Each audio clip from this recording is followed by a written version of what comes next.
seperti yang kami kutip dari CNBC Indonesia, utang pemerintahan Joko Widodo selama menjabat 2 periode, yaitu 2014 hingga 2022 telah meningkat hingga 189,6%.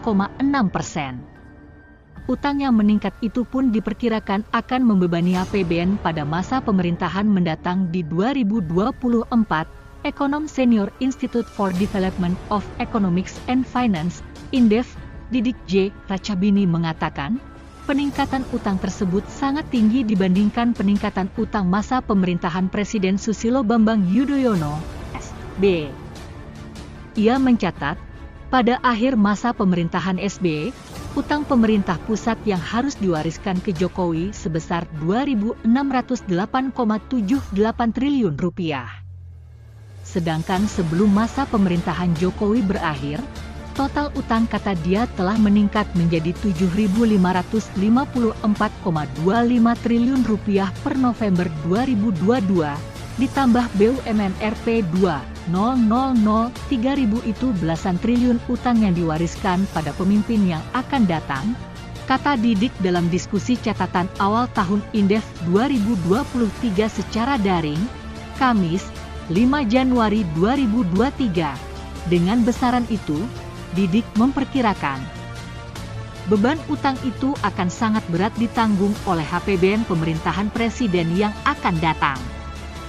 Sebab, Indonesia akan melaksanakan pesta demokrasi pada 2024 dengan menyelenggarakan pemilihan umum. Ini saya banyak berteriak soal ini, tidak terlalu diperhatikan tapi tidak apa. Nanti implikasinya ke APBN ke depan dan habis untuk membayar utang dan utangnya cukup banyak, ucap Didik. Menurut Didik, kondisi peningkatan utang pemerintah pusat ini tidak terlepas dari buruknya perencanaan penganggaran pada masa COVID-19. Terutama setelah terbitnya Perpu Nomor 1 Tahun 2020 tentang Kebijakan Keuangan Negara dan Stabilitas Sistem Keuangan untuk Penanganan Pandemi Corona.